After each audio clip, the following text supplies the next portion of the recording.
The night Audra Finch got laughed out of the Harmon Gala, she was wearing a dress she'd bought on clearance 3 years ago and told herself no one would notice. They noticed. It wasn't even Celeste who said it first. It was the way Celeste said nothing, just tilted her head at Audra's neckline, pressed her lips together the way she always did when she was deciding whether something was worth her time, and then turned to the woman beside her and said, loud enough, she insisted on coming. What was I supposed to do? Laughter. Soft, polished, the kind that doesn't make a sound so much as fill a room. Audra had been standing at the edge of the landing, one hand on the banister because the heel on her left shoe had started to separate from the sole somewhere between the cab and the front door, and she hadn't figured out yet if she could walk normally or if she needed to compensate. She'd been focusing on that. She'd been thinking about her heel, not about the 60 people in cocktail attire who'd just watched her half-sister introduce her like an inconvenience. Celeste glided back toward her then, champagne flute in hand, smile perfectly arranged. You made it, she said. I was invited, Audra said, by Dad, who is not here yet. Celeste's smile didn't move. So technically, you're early and unaccompanied, which in this crowd reads as, she glanced down at the dress, a lot of things. The woman beside Celeste stifled something behind her hand. Audra didn't look at her. She looked at the chandelier above the staircase instead. Crystal and brass, probably pre-war, absolutely real, and thought about what it would take to keep standing here with her spine straight and her face neutral, while her heel was threatening to detach completely, and her sister was describing her poverty to strangers as though it were a personality flaw. She'd had practice. That was the thing. Years and years of practice. Their father, Gerald Harmon, appeared 40 minutes later, flushed from whatever he'd been doing in the East Wing, and by then Audra had found a corner near the bar where the lighting was bad and the bartender was bored enough to keep her glass full. She watched the room do what rooms like this always did. People sorting themselves by net worth and last name, everyone laughing a half-second after the most powerful person in the cluster laughed.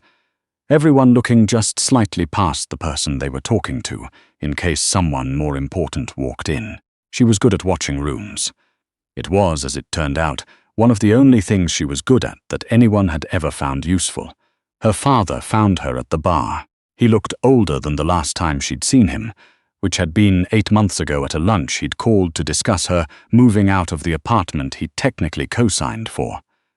He had Celeste's jaw, or rather, Celeste had his, and the same habit of looking at things like he was calculating their resale value. Audra, he kissed her cheek. He smelled like cigars and a cologne she didn't recognize. You don't, she said. He didn't. He looked relieved. There are people here I want you to meet. I'm sure there are, Gerald. Someone called him from across the room and he went, and Audra watched him go and thought about the $400 she owed on her electric bill, and the spreadsheet she'd been building in her head for the last 6 months, trying to figure out how long she could keep doing the math before the math stopped working. She was good at spreadsheets, too. She'd been doing the books for her father's smaller holdings since she was 19, back when he'd still felt guilty enough about her mother to give her something to do. She'd caught 3 separate billing irregularities in 4 years. He'd never mentioned it. He'd just started handing her bigger files. She hadn't thought much about it at the time. She'd thought it was a job. She understood now that it was something else. A test. Or maybe just a habit. The way powerful men tend to keep useful things nearby without ever quite acknowledging that they're useful. The Gala was for something charitable. Art funding, maybe. Or a hospital wing. Audra hadn't read the invitation closely, because the invitation had come through Celeste, who'd forwarded it without comment 2 days ago, and Audra had taken it to mean either an olive branch or a trap, and had decided to show up anyway, because at 29 years old, she was tired of making decisions based on what Celeste might intend. She got a second drink. The bartender, a young man with tired eyes, slid it to her without being asked. You've been standing here for an hour, he said. I know. You want something to eat? They've got. I'm fine. He nodded. He didn't press. She liked him for that. It was maybe 20 minutes after that when the room changed. She didn't see him come in. That was the thing she remembered afterward. She didn't see him arrive. She only noticed the shift in atmosphere, the way you notice a drop in pressure before a storm. Conversations shortened, posture straightened. Celeste, who had been holding court near the fireplace with 3 men who looked like they ran things, went very still. Audra turned. He was standing at the base of the main staircase, not at the top of it, which was where people who wanted to be seen usually stood. He was just there, tall, dark suit, the kind of face that looked like it had made decisions that cost people things.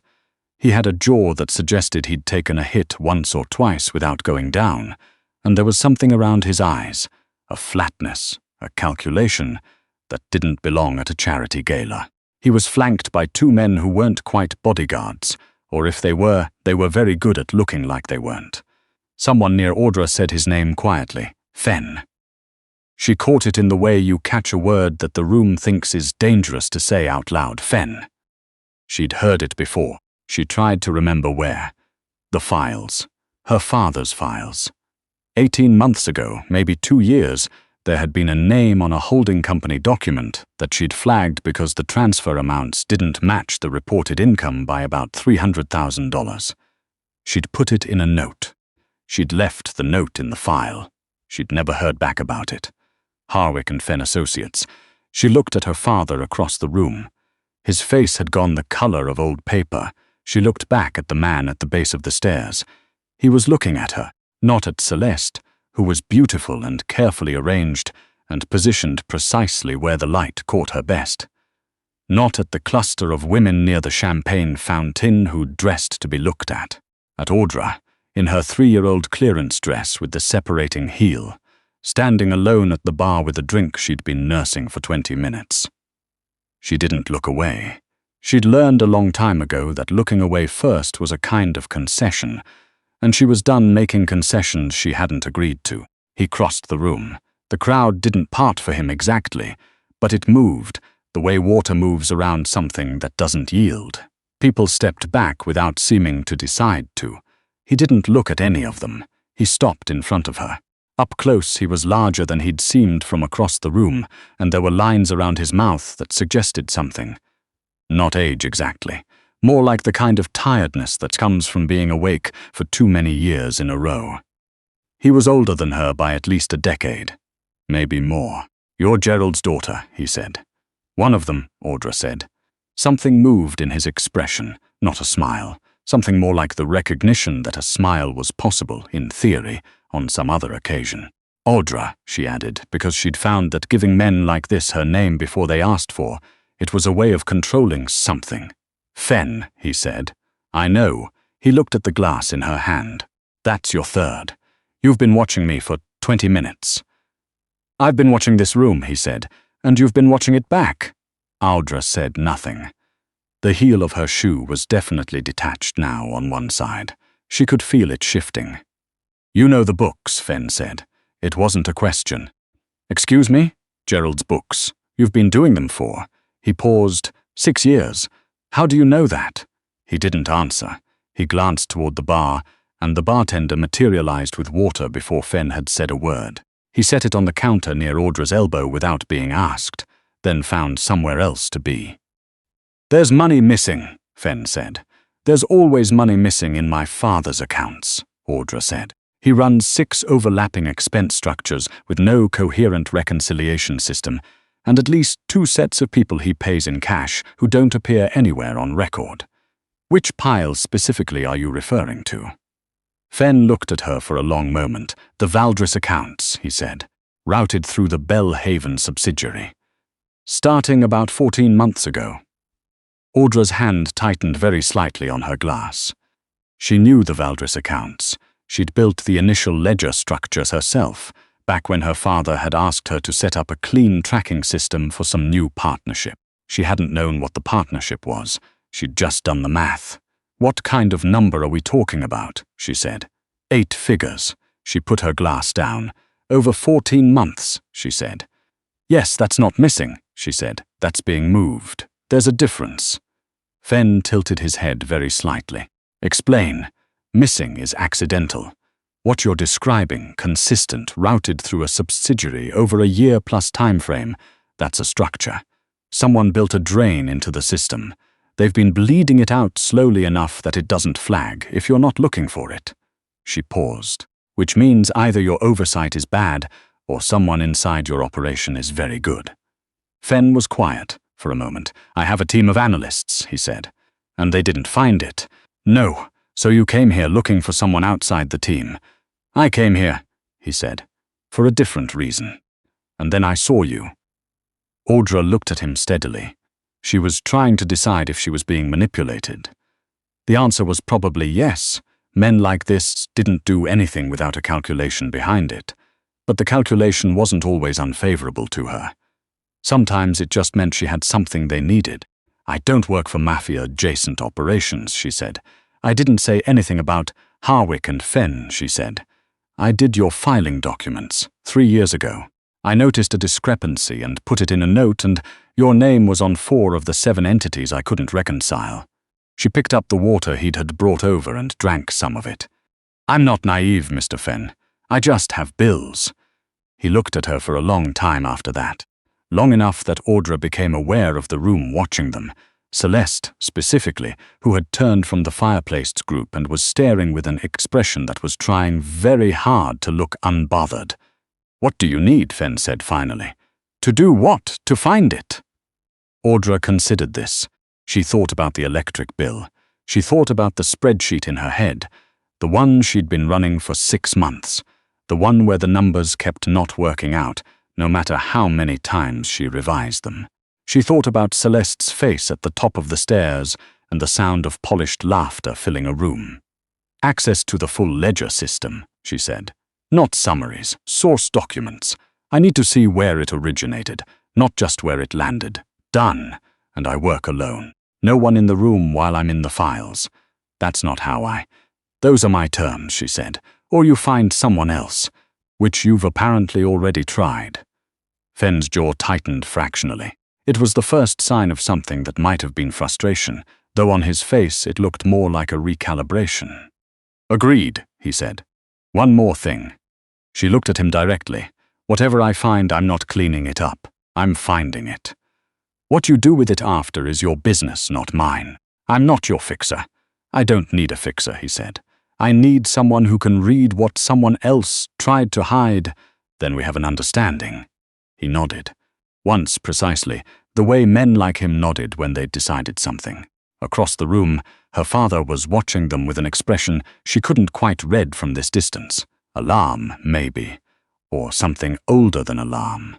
Celeste appeared at her elbow 30 seconds after Fenn had turned to leave. She materialized the way Celeste always did, suddenly, perfectly positioned, smelling like something expensive. What did you say to him? Celeste said. Nothing interesting, Audra. Celeste's voice had an edge under the polish. Do you understand who that is? I have a general idea. He does not talk to people like... Celeste stopped. She rearranged her expression. He doesn't socialize. This isn't a social call for him. I know. Then what did he want? Audra picked up her drink. Her heel had fully detached now on the left side, and she'd been compensating for the last 20 minutes without even realizing it, which meant her back was going to hurt tomorrow. He wanted someone who could count, she said, and she walked away, carefully, left heel and all. The office was on the 14th floor of a building in the financial district that looked like 100 other buildings in the financial district. Glass and steel, and absolutely nothing on the front that told you what went on inside. Audra had been given a card with an address and a time and nothing else. She'd shown up 20 minutes early, because she always did, and she'd been made to wait in a lobby that was too cold and too quiet by a man who hadn't introduced himself and hadn't offered her coffee. She used the time to look at the architecture. High ceilings, pre-renovation bones. The kind of building that had been something else before it was this. The original elevator banks were still there, brass-fitted, though clearly they'd been updated. There was a crack in the marble near the north wall that someone had filled in with lighter grout, which meant the building had settled sometime in the last 20 years. She didn't know why she noticed things like that. She just did. Fenn arrived on the 14th floor 30 seconds after she did. He came from the stairwell, not the elevator. "You're early," he said. "So are you." He looked at her once, the same flat assessment he'd given her at the gala, and then turned toward the interior of the office.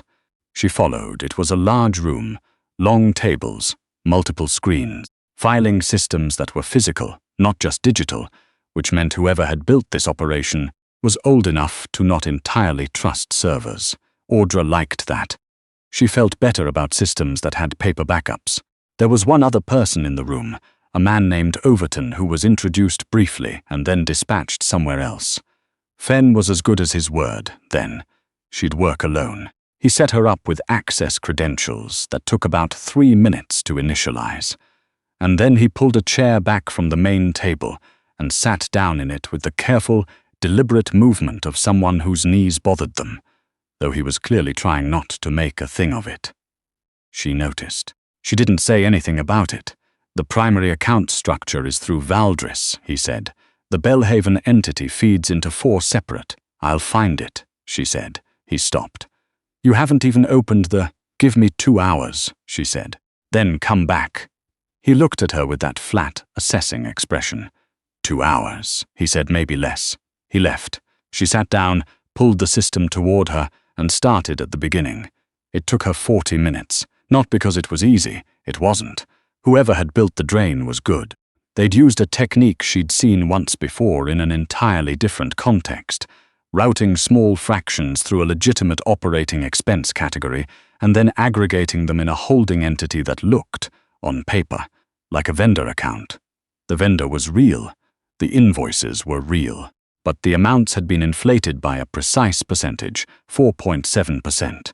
Which was high enough to be meaningful over volume but low enough that any automated flagging system set to catch round number anomalies would miss it entirely. 4.7% was not a round number. 4.7% was a very careful choice. She sat back and looked at what she'd found and thought about who in Fenn's operation would be careful enough to pick 4.7%.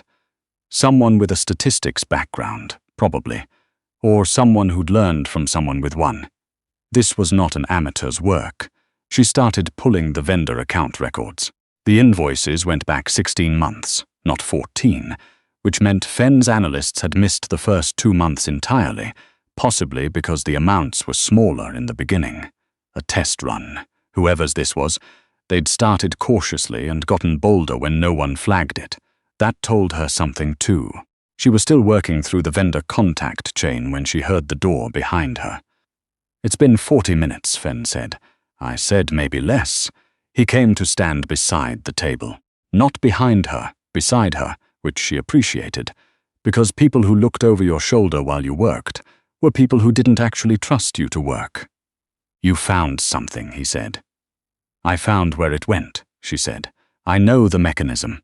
I know the amount. It's closer to 11 million than 8, by the way, because your analysts started counting from month 3 and not month 1. She paused. "What I don't have yet is who. But you have a direction. I have a direction." She turned the monitor slightly so he could see the vendor account chain. This entity. Who approved the original vendor contract? Fenn looked at the screen. His expression didn't change, but she watched something sharpen behind his eyes. The particular quality of a man who was trying to control his reaction to something that surprised him. "That's an internal authorization," he said. "Yes, that code means it was approved at a senior level." "Yes." He was quiet for a moment. The building made a sound, ventilation, probably, or settling, and Audra sat still and let him have the moment because some things needed a second to land. "How sure are you?" he said. "The math is unambiguous," she said. "I can show you the formula they used. I can show you the 4.7% across all 63 invoices. I can show you where the aggregate lands. The mechanism is, it's actually elegant, technically. I don't say that to compliment whoever did it. I say it because you should know you're looking for someone who knows what they're doing." Fenn pulled the second chair out from the table and sat down in it. Not across from her. Next to her, about 2 feet of space between them, both of them facing the screen. The overhead lighting was a little harsh at this angle, and she could see more clearly now the particular quality of the lines on his face. The kind that came from years of not sleeping enough and making decisions that other people's livelihoods depended on. "You've done this before," he said. It wasn't quite an accusation. Not for operations like yours. For what, then? Small businesses, mostly. My father's accounts. One time there was a non-profit that a woman I knew ran. Her bookkeeper was skimming. Audra paused. Same principle. The math is always the same. People think they can hide things in numbers because most people are afraid of numbers.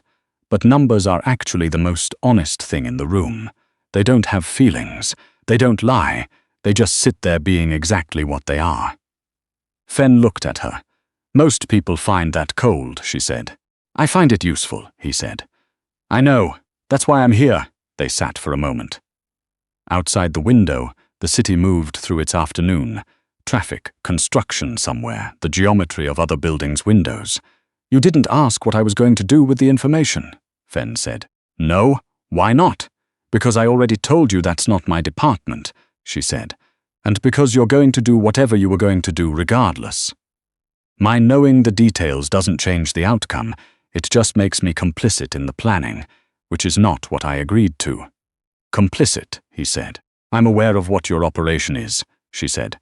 "I told you that at the gala. I'm choosing to be useful within a specific boundary, and not to ask questions outside it. That's a decision I made with my eyes open. I'd appreciate it if you didn't make me articulate it more than once." Fenn didn't say anything, but something in his posture changed slightly. Not quite relaxing, more like adjusting, the way a person adjusts when they stop bracing for something. "You're not what I expected," he said. "What did you expect?" "Someone more." He paused. "Negotiable. You wanted someone you could move around. I wanted someone useful." "Those aren't the same thing," she said. The edge of something crossed his face. "Not quite amusement. Something more restrained than that, and somehow more convincing for being restrained." "No," he said. "They're not." He stood up carefully, with that same deliberate management of his knees that he hadn't wanted her to notice, and picked up the phone from the table. "I'll have Overton take you through the rest of the access," he said. "There are 3 other account structures I want you to look at. Different entities, different time periods. If the same methodology shows up, then you have a system," Audra said. "Not a one-time theft. Yes, that changes what you're looking for," she said. "One person acting alone, or an organized effort with multiple participants." "It does." He paused with his phone in his hand. "Can you tell the difference in the math?" Audra thought about it. "Usually," she said, "people who work alone have a consistency in their methodology. They find something that works and they use it. Multiple people tend to introduce variations, slightly different percentages, different routing structures, because they're not communicating openly about what they're doing. The inconsistencies add up." She paused. "Your 4.7% is very consistent. Every invoice, exactly 4.7%. That suggests one person, or one person directing very precise execution." Fenn looked at her for a moment. 2 more hours, he said. "Probably 3, she said. "The other structures are going to be bigger." He nodded once, put the phone down, and turned to leave. "Fenn," she said. He stopped. She hadn't meant to use his name. It had just come out. She corrected course. "Whoever you're looking for," she said, "when you find them, they're going to say they were doing you a favor, or that they were owed. People who steal from operations like yours always have a story prepared. I'm telling you that because the math won't tell you the story, only the fact. The fact is clear. The story is going to be someone else's problem." He stood with his back to her for a moment. "I know," she said. "Then go. I have work to do." He went. She turned back to the screen, pulled up the second account structure, and began again at the beginning. The numbers spread out across the monitor in clean columns, patient as anything, waiting to tell her exactly what they knew, which was everything if you knew how to ask. 3 hours later, when Overton came to tell her a car had been arranged to take her home, she had found 2 additional drain structures, one incomplete and one fully operational, using the same 4.7% formula with such precise replication that it was effectively a signature. One person. Very careful, very patient, and almost certainly someone who had been inside this operation for years before they'd started taking anything. She saved her work to the external drive she'd been given, closed out the system, and put her coat on. In the lobby, the car was there as promised. The driver didn't introduce himself. She got in and they pulled out into the evening traffic, and Audra sat in the back and looked out the window at the city moving past, and thought about the numbers, and thought about the person behind them, and thought about the fact that she'd just spent 5 hours in a building. She couldn't tell anyone about doing work.